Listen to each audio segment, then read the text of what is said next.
बच्चों, आज ललद्यदि कवयित्री का जो वाक् पाठ है उसका प्रश्नोत्तर हम लोग सॉल्व करेंगे।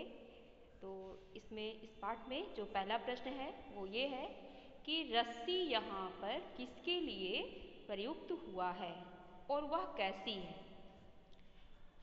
तो रस्सी यहाँ पर मानव के शरीर के लिए प्रयुक्त हुआ है और यह रस्सी कच्ची तथा नाशवान है, अर्थात यह कब टूट जाए या कहा नहीं जा सकता है। भक्ति रूपी रस्सी के सहारे कवयित्री ईश्वर तक पहुँचना चाहती हैं, लेकिन वह माध्यम अभी कमज़ोर होने से उसे असफलता मिल रही है, यानी उसे उसमें सफलता नहीं मिल रही है।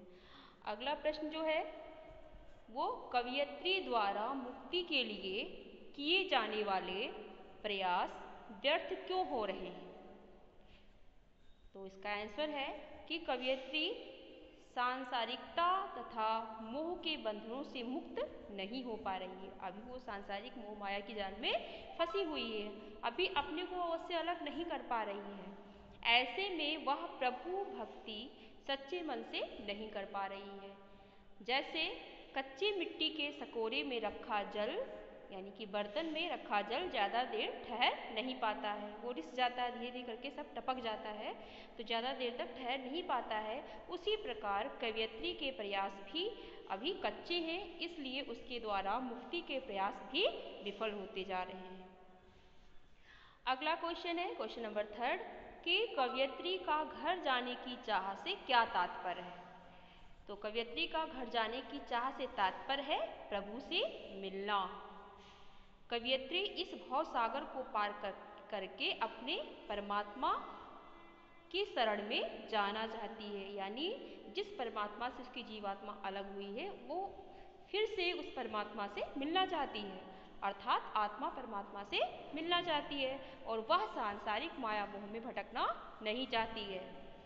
फिर अगला प्रश्न है कि भाव स्पष्ट कीजिए। पहला लाइन है, पंक्ति जो है वो जेब टटोली कौड़ी ना पाई। अब जेब टटोलना क्या मतलब होता है कि अपने जब उसने हृदय में झांका, अपने अंतर मन में झांका, तो कवयित्री कहती है कि इस संसार में आकर वह सांसारिकता में उलझकर रह गई और जब अंत समय आया और जेब टटोली अर्थात आत्मनिरीक्षण किया, अपने अंदर देखा, अपने अंदर झांका, तो उसे कुछ भी हासिल ना हुआ।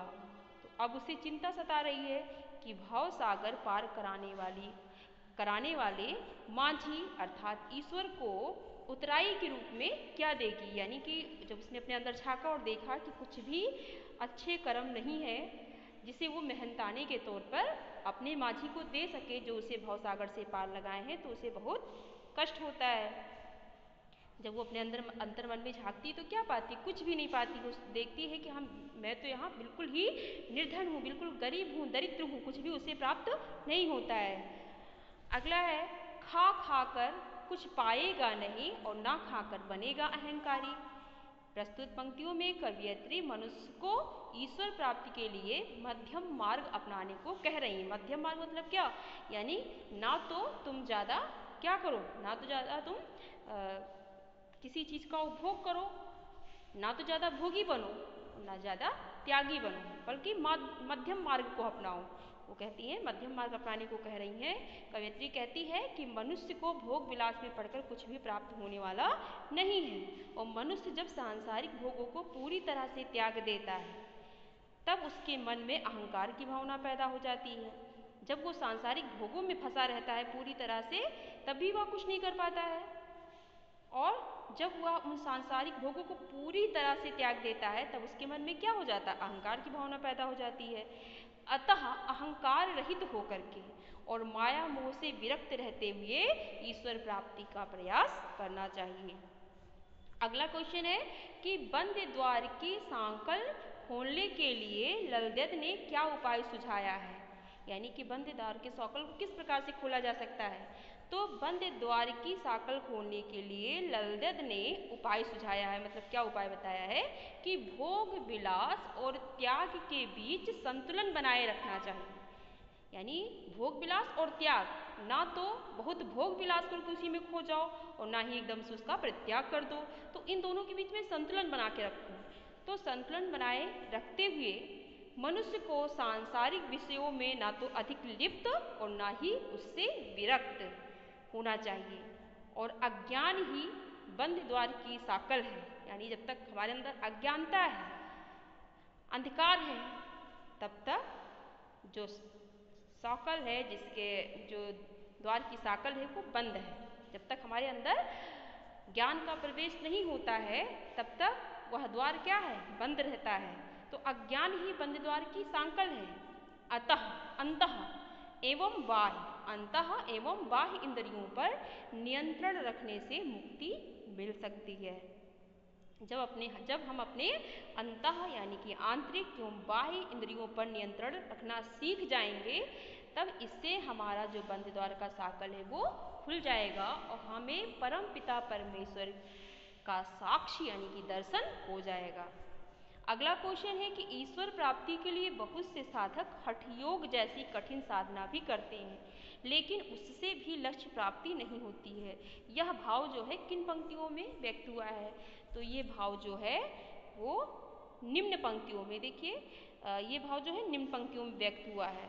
आई सीधी राह से गई न सीधी राह, और सुषुम सेतु पर खड़ी थी बीत गया दिन आह, और जेब टटोली कौड़ी ना पाई माझी को दूं क्या उतराई। इन पंक्तियों में जो है हठ योग जैसी कठिन साधना का भाव क्लियर होता है।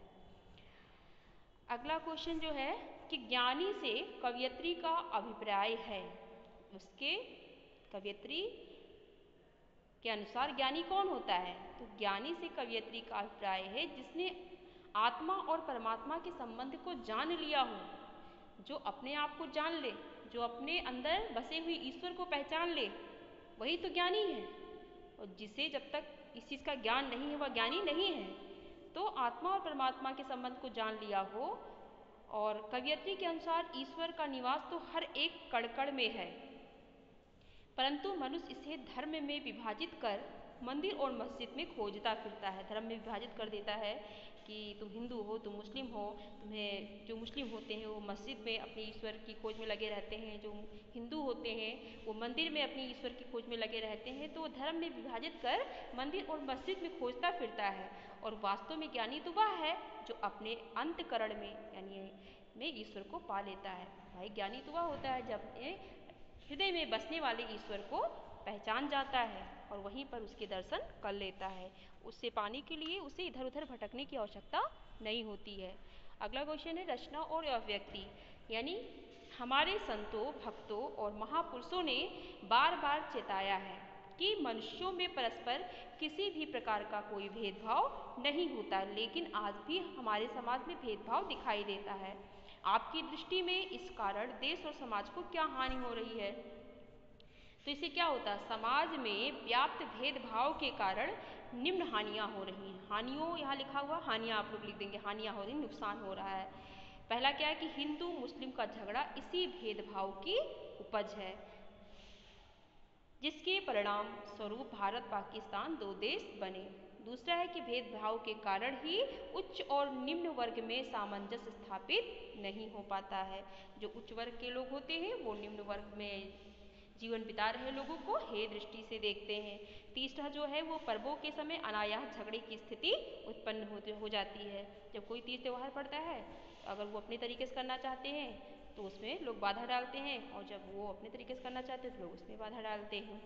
चौथा जो है आपसी भेदभाव के कारण ही एक वर्ग दूसरे वर्ग को संदेह और अविश्वास की दृष्टि से देखता है। पांचवा जो है वो भेदभाव की उपज से अलगाववाद, यानी कि लोग अलग अलग रहते हैं, और उग्रवाद, आतंकवाद जैसी सामाजिक समस्याएं पैदा होती हैं।